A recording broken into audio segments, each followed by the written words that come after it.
तो फ्रेंड्स, अब से कुछ वक्त पहले ICICI Pru flexi cap fund का एनएफओ आया था। इस एनएफओ को मार्केट में बहुत अच्छा रिस्पांस मिला और फंड हाउस ने इस एनएफओ के थ्रू अप्रॉक्स 10,000 करोड़ का फंड रेज किया, जो कि इंडिया में किसी भी open ended equity mutual fund NFO के लिए अब तक का हाईएस्ट अमाउंट है। जब भी मार्केट में कोई एनएफओ आता है तो उस वक्त फंड हाउस एनएफओ के एडवर्टीजमेंट पे काफ़ी खर्चा करते हैं और हर जगह एनएफओ का एड्स दिखने लगता है। फंड मैनेजर्स के इंटरव्यूज आने लगते हैं और म्यूचुअल फंड एजेंट्स इस एनएफओ को प्रमोट करने लगते हैं और पूरे मार्केट में इसकी चर्चा होने लगती है। अब जब मार्केट में किसी चीज को लेकर इतना बज़ हो तो आपका उससे प्रभावित होना स्वाभाविक है। तो आज के वीडियो में हम जानेंगे एनएफओ के वेरियस एस्पेक्ट्स के बारे में और ये भी जानेंगे कि कितना सही है किसी न्यू फंड ऑफर में इन्वेस्ट करना। हेलो फ्रेंड्स, मेरा नाम है भास्कर और स्वागत है आप सभी का इक्विटी वेज में। जब कोई फंड हाउस नया फंड लॉन्च करती है तो उसे कुछ वक्त के लिए सब्सक्रिप्शन के लिए ओपन किया जाता है। इस प्रोसेस को एनएफओ या न्यू फंड ऑफर कहते हैं। सेबी के रूल के अनुसार एनएफओ मैक्सिमम 15 डेज तक ओपन रह सकते हैं। जिस वक्त एनएफओ आता है उस वक्त फंड का कोई पोर्टफोलियो नहीं होता और इस पीरियड में फंड हाउस सिर्फ पैसे कलेक्ट करती है। एनएफओ के वक्त जितना भी फंड रेज होता है उसका यूज करके fund manager stocks, bonds etcetera खरीदते हैं और तब जाकर फंड का पोर्टफोलियो बनता है। एनएफओ को आप आईपीओ की तरह मान सकते हैं। एनएफओ म्यूचुअल फंड्स के लिए होता है, वहीं आईपीओ इक्विटी शेयर्स के लिए। जब कोई कंपनी स्टॉक मार्केट में लिस्ट होने आती है तो उसे आईपीओ या इनिशियल पब्लिक ऑफर कहते हैं। हालांकि एनएफओ और आईपीओ में बहुत बड़ा स्ट्रक्चरल डिफरेंस होता है और वो डिफरेंस ये है कि जब किसी कंपनी का आईपीओ आता है तो आईपीओ में जो शेयर्स ऑफर किए जाते हैं वो शेयर्स प्रमोटर्स या दूसरे एंजल इन्वेस्टर्स के द्वारा ओएफएस के थ्रू आते हैं। OFS means offer for sale, यानी कि प्रमोटर के द्वारा खुद के शेयर्स बेचा जाना। इसके अलावा आईपीओ में फ्रेश इशू के थ्रू भी शेयर्स इशू किए जाते हैं। आईपीओ के वक्त कंपनी के टोटल नंबर ऑफ शेयर्स पहले से डिसाइडेड होते हैं और आईपीओ में पब्लिक को कंपनी के टोटल शेयर्स में से कुछ पोर्शन ऑफर किया जाता है और लिस्टिंग के बाद भी कंपनी के टोटल नंबर ऑफ शेयर्स तब तक चेंज नहीं होते जब तक बायबैक, स्प्लिट, बोनस या ऐसा ही कोई और मेजर कॉर्पोरेट इवेंट ना हो। लेकिन जब हम एनएफओ की बात करते हैं तो हमें ये देखना पड़ता है कि जिस फंड का एनएफओ आया है वो फंड ओपन एंडेड फंड है या close ended fund. Close ended fund means वो फंड जिनमें आप सिर्फ एनएफओ के वक्त ही इन्वेस्टमेंट कर सकते हैं और एनएफओ प्रोसेस कंप्लीट हो जाने के बाद इन फंड्स में न्यू इन्वेस्टमेंट अलाउड नहीं होता। जनरली ये फंड्स फिक्स ड्यूरेशन के होते हैं, यानी कि इनका एक फिक्स्ड मैच्योरिटी डेट होता है और इनका इन्वेस्टमेंट थीम भी पहले से डिसाइडेड होता है और इन फंड्स के नंबर ऑफ यूनिट्स भी पहले से डिसाइडेड होते हैं। अब क्योंकि इन फंड्स को मैच्योरिटी के पहले रिडीम नहीं किया जा सकता, इस वजह से लिक्विडिटी प्रोवाइड करने के लिए इन फंड्स को स्टॉक एक्सचेंज पे लिस्ट किया जाता है। हालांकि एक्सचेंज पे लिस्टेड होने के बावजूद इसमें ज़्यादा लिक्विडिटी नहीं होता और इस वजह से क्लोज एंडेड फंड्स इंडिया में ज़्यादा पॉपुलर नहीं है। इसलिए आप क्लोज एंडेड फंड में तभी इन्वेस्टमेंट कीजिए जब आप मैच्योरिटी तक वेट कर सकते हो। अब अगर आप किसी क्लोज एंडेड फंड में इन्वेस्टमेंट करना चाहते हैं तो ऐसे में आप एनएफओ में इन्वेस्टमेंट करने का विचार कर सकते हैं, क्योंकि एनएफओ के अलावा आपके पास और कोई ऑप्शन है भी नहीं। बट अगर ओपन एंडेड फंड्स की बात करें तो ओपन एंडेड फंड मींस वो फंड्स जिनमें एनएफओ के बाद भी फ्रेश इन्वेस्टमेंट किया जा सकता है। इन फंड्स का कोई फिक्स्ड मैच्योरिटी पीरियड नहीं होता और आप कभी भी अपने यूनिट्स को वापस फंड हाउस को सेल कर सकते हैं।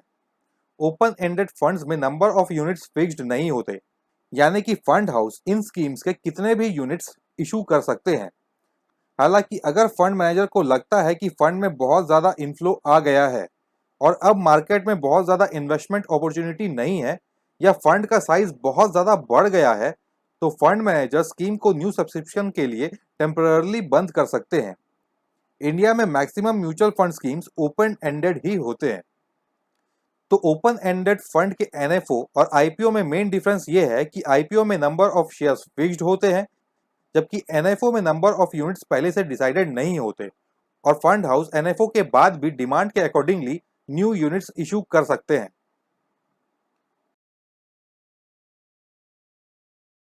फंड हाउस म्यूचुअल फंड को मैनेज करने के बदले आपसे कुछ फीस चार्ज करते हैं। इस फीस को एक्सपेंस रेशियो कहा जाता है।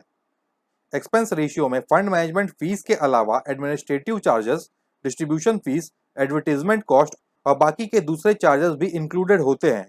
हर स्कीम का एक्सपेंस रेशियो डिफरेंट होता है और ये इस बात पर डिपेंड करता है कि वो स्कीम कितना बड़ा है और कितना एक्टिवली मैनेज्ड है।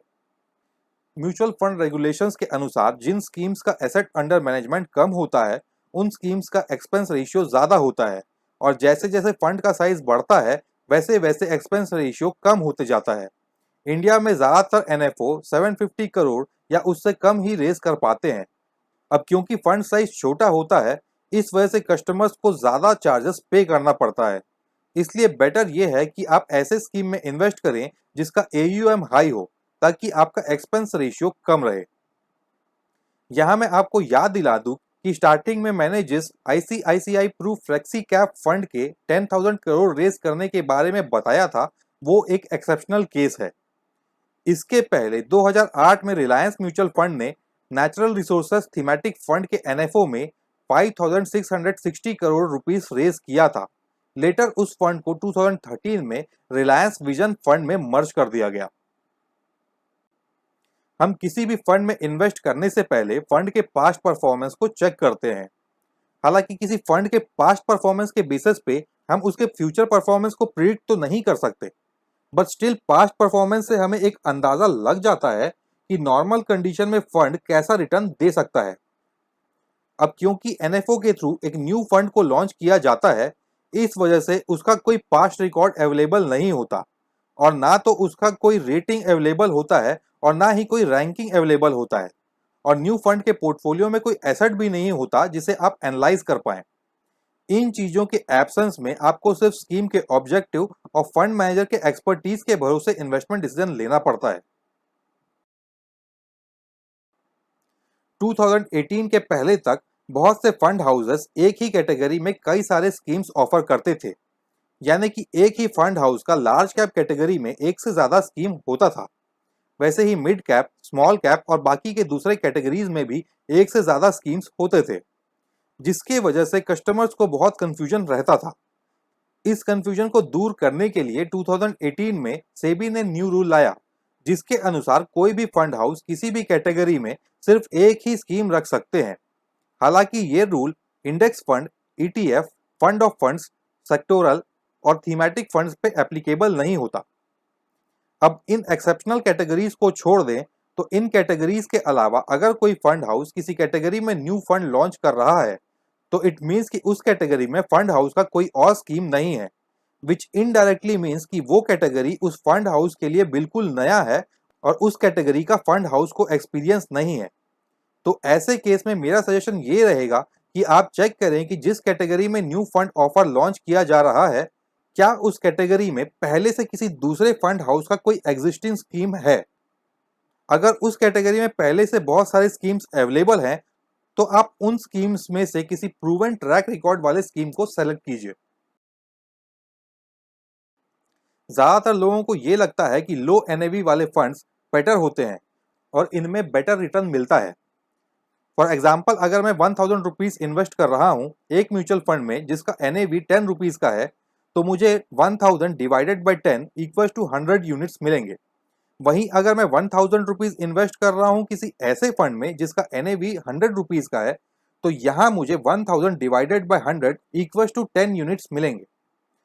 अब क्योंकि मुझे पहले फंड में ज़्यादा यूनिट्स मिले हैं, इसलिए अगर मैं ये सोचूं कि ज़्यादा यूनिट्स के वजह से मुझे इसमें ज़्यादा रिटर्न मिलेगा, तो ये बिल्कुल गलत है।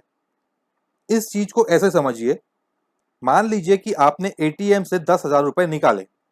अब उस एटीएम से 2,000 के 5 नोट निकले या 500 के 20 नोट निकले या 200 के 50 नोट निकले, आपको मिलेगा तो 10,000 ही। वैसे ही आपके फंड की एनएवी चाहे 10 रुपए की हो या 100 रुपए की, आपके टोटल इन्वेस्टमेंट की वैल्यू 1,000 रुपए ही रहेगी और आपका रिटर्न इस बात पे डिपेंड करेगा कि उस फंड का परफॉर्मेंस कैसा है, ना कि इस बात पे कि उस फंड का एनएवी कितना है।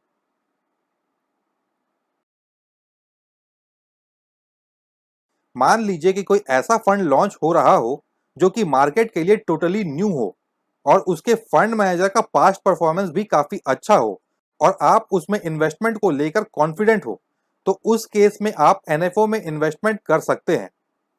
फॉर एग्जाम्पल, क्वांट फंड एक न्यू टाइप का फंड है जो कि एल्गोरिदम्स और आर्टिफिशियल इंटेलिजेंस के यूज से इन्वेस्टमेंट डिसीजन लेता है और इसमें ह्यूमन इंटरफेरेंस ऑलमोस्ट निल होता है। इंडिया में ये फंड अभी ज्यादा पॉपुलर नहीं है और एट द मोमेंट इंडिया में टोटल 5 क्वांट फंड्स हैं। तो अगर इस कैटेगरी में किसी न्यू क्वांट फंड का एनएफओ आता है तो आप इसमें अप्लाई करने का विचार कर सकते हैं। हालांकि पर्सनली मैं इस केस में भी न्यूली लॉन्च्ड क्वांट फंड में इन्वेस्ट करने की जगह ऑलरेडी एग्जिस्टिंग क्वांट फंड में से किसी एक में इन्वेस्टमेंट करना ज्यादा प्रेफर करूंगा। तो फाइनल कंक्लूजन ये है कि एनएफओ फंड हाउसेस का एक मार्केटिंग टूल है।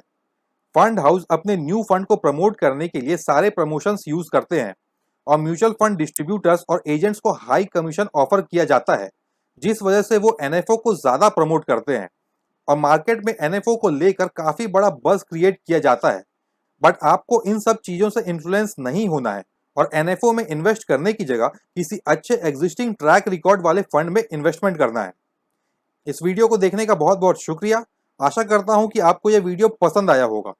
Thank you for subscribing to my channel and thank you for your love and support. मिलते हैं नेक्स्ट वीडियो में किसी और टॉपिक के साथ। Till then take care, bye bye.